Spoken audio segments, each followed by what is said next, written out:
Welcome to Momo TV. Today we will bring you to Ancient Siam, a place where Thailand's rich history and culture come alive. Nestled just outside the bustling city of Bangkok, Ancient Siam is also known as Ancient City. This stunning open-air museum is often referred to as the world's largest outdoor museum.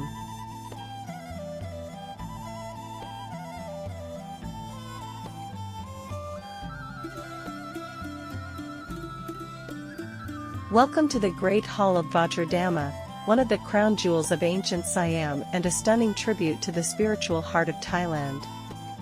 Located within the sprawling grounds of this magnificent open-air museum, this hall is a breathtaking blend of architectural grandeur and deep cultural significance. The Great Hall of Vrtravelapps is a masterpiece of Thai craftsmanship. As you step inside, you'll be greeted by a serene atmosphere and walls adorned with beautiful murals that tell stories of Buddhist teachings and Thai traditions. The principal architecture is the enshrinement to 28 Buddha statues in his previous incarnation, along with 10 Buddha statues that were believed to be his future forms. There are also other architectures around the main buildings, such as the pagodas for the 12 astrological signs, pagodas representing the birth year, and peaceful monuments. In ancient Thai belief, our soul travel from the pagoda, which represents our birth year, and once in our life, if we have the chance to travel to the pagoda to make a wish. After our death, our soul will leave the present world and will be returned to the same place we came from.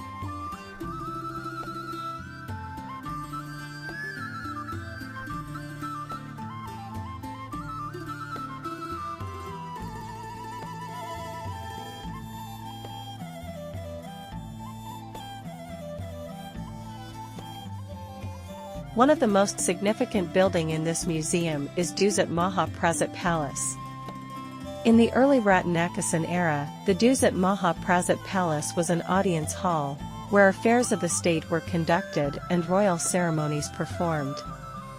The palace was built by King Rama I in 1806. It is now the only remaining example of the traditional Thai palace. The Sampit Prazit Palace was the principal palace in the early Ayutthaya period. It was initially built in the reign of King Vajramatrai Lokanath, the 8th king of Ayutthaya. He succeeded in designing a unique architectural style that obviously differed from the preceding Khmer and Sukhothai styles. The distinctive artistic style was later known as the Ayutthaya school, which appeared in many parts of the Sampit Prazit Palace. The sweep of the basement, the tapering pillars, the elaborate pinnacle ornaments, the pediment door and window frames, and the overlapping roof slopes. The Sampit Prazit Palace was used in many important court and state ceremonies. For example, it served as a reception hall to receive many foreign dignitaries. The palace was completely renovated in the reign of King Vajramakot.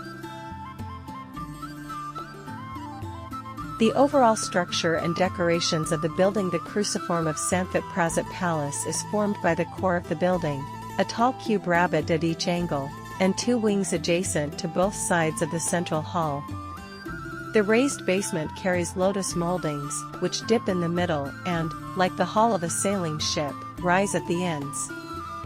The Sampit Prazit at Muang Baran was once used as a reception hall by His Majesty the King to welcome Queen Elizabeth II and her consort in 1972. The palace interior wall decorated with stucco, derived from Wat Nong Phaya, in the old town of Muang Si Sachanalai, Sukhothai province. The four posts have also been gilded and inlaid with mirrored mosaic. The central ceiling panel is derived from wood carving at the Sukhothai National Museum, a wooden ceiling panel from Wat Phra Baramthat at Muang Chaliang. The moon and the stars motif carried by the four-wing ceilings are influenced by those at Wat Maha That, Chaliang in Sukhothai province.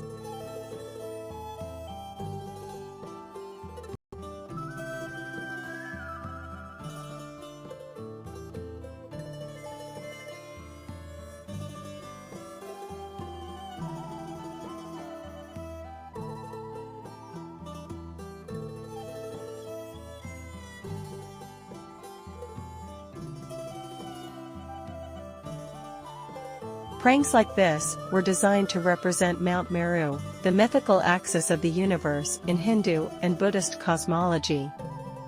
This is a replica of Prang Sam Yod, or the three-spired sanctuary located in the heart of Lop Buri province.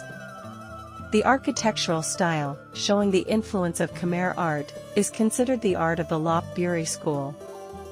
The sanctuary dates back to the 13th century AD, when the Bayon school of Khmer was initiated and prospered in Phra Nakhon Luang of the Khmer Empire.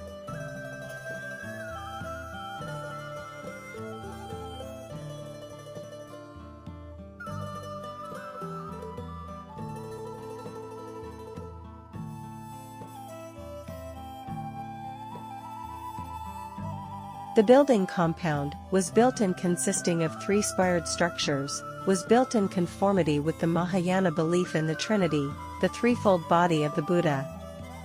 They are Dhammakaya, the Dharma body on the threshold of Nirvana, Sambhogakaya, the body of bliss that suffers rebirth, and Nirmanakaya, the body of purity that has won the right to enter Nirvana. The central tower and shrine once contained an image of the Adi Buddha, the Dhammakaya. The two side towers on the right and the left once housed statues of Avalokitesvara and Prajapuramitha, Mahayanist god and goddess, respectively.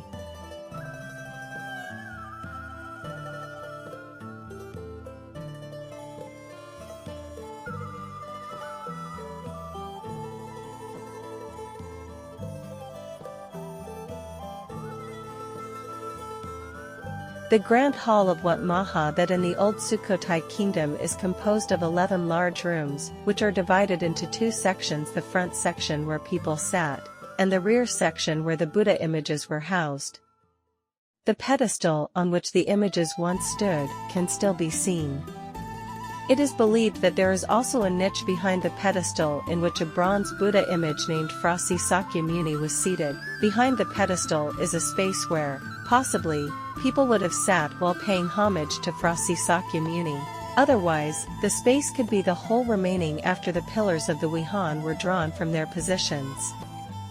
In the space located a barrow, which was used when transporting the image. It was in the reign of King Rama I that the Buddha image was brought down to Bangkok and housed in the Vihan at Wat Suthit-thepwaram.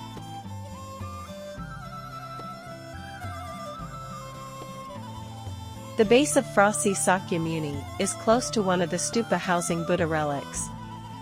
The pillars of the Vihan are made of circular slices of laterite, stacked one on top of another in gradually diminishing sizes. The scaled model of the Grand Hall at Muang Baran is smaller than that of the original by 3/4.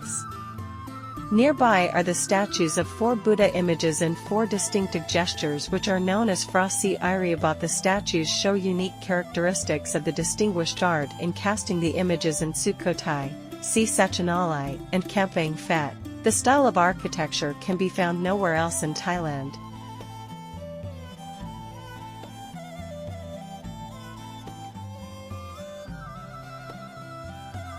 Chedi Chet Yod is situated at Wat Photaram Mahawihan, a monastery known as Wat Chedi Chet Yod, in Chiang Mai province. The main body of the Chedi is a cave-like rectangular hall, 10 meters wide and 22 meters deep. The front portal is a keystone arch facing the east. Inside the cave is a seated Buddha. Gap between the walls lead to covered passageways up to the roof of the hall. On the roof stand 5 Chedi towers on square bases, which are modeled after the Great Tower at Bodh Gaya, India. The largest stupa stands in the middle, while the 4 smaller towers stand on the corners. 2 other round-shaped Chedi, standing on bases decorated with stucco motifs, are made of laterite. As history relates, the monument was initially built in the time of King Tilakurat, the king of Lanna. He sent an official, Mundam Phra Kot, to copy the stupa at Bodh Gaya in India, in 1455 AD. The aesthetic significance can be seen from the stucco motifs of figures of celestial beings on the base walls, and of ornaments decorated on the door frames. They are truly cultural heritages of ancient Lanna that still exist today.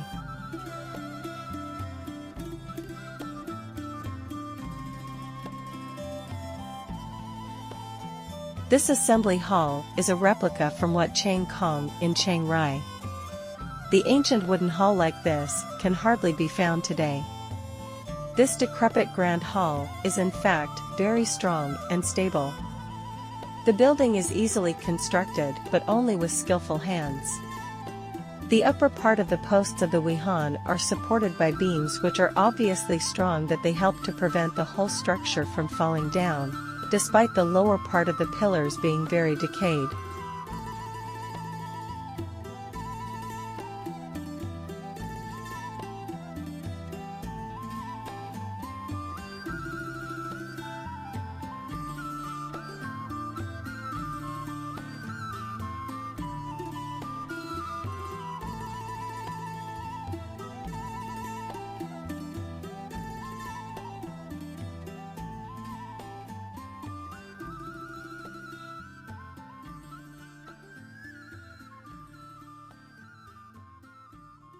It is considered a Thai tradition to build public places such as temples and Thai sala, or pavilion in a community. Functioning as a public center, they are used in Buddhist merit-making ceremonies and other social activities. The structures, finely constructed, not only illustrate the well-to-do status of the community, but help show the generosity of the person who intends to build the places for public use. Ramayana is very popular literature among Southeast Asian countries because it tells of the story that praises the supremacy of the king who, in everyday people's viewpoint, performs like the god, bringing peace to the world community. The 5 grand open sala at Miami Baran were built in a pond used as either a public summer house or religious ceremonial center. Ramayana Pavilion is named after the story of the murals painted inside the sala.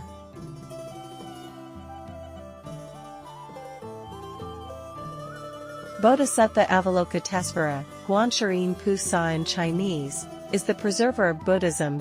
In this capacity, an image of the Buddhism means that justice is maintained. The deity conquers the malevolent forces that threaten humanity by performing a miracle which frightens away evil spirits.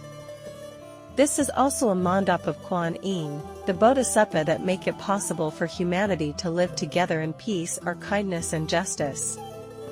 In Mahayana Buddhism, the Bodhisattva Avalokitesvara, or Kuan Yin, representing the spirit of compassion, is the most revered and honored heavenly being in India, China, Tibet, Japan, and Korea.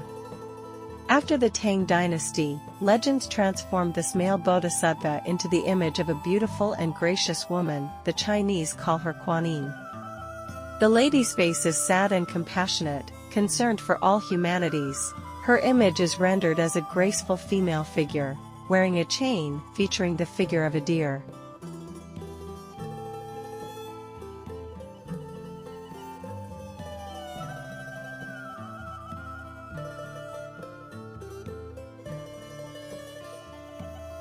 The Pavilion of Enlightenment is a stunning representation of traditional Thai architecture. Every detail, from the gilded roofs to the delicate carvings, reflects the artistic mastery of the Ayutthaya era, a time when Siam was at the height of its cultural and spiritual development. Enlightenment, or nirvana, is the ultimate goal of the Buddhist path. This pavilion reminds us of the journey to inner peace, achieved through mindfulness, compassion, and understanding. The Pavilion of Enlightenment is not just a place of architectural beauty, it is a sanctuary of reflection. Visitors from around the world come here to meditate, contemplate, and connect with the deeper meanings of life. Whether you're drawn by its artistic grandeur or its spiritual essence, the Pavilion of Enlightenment offers an unforgettable experience. It stands as a testament to Thailand's rich cultural heritage and its timeless quest for peace and wisdom.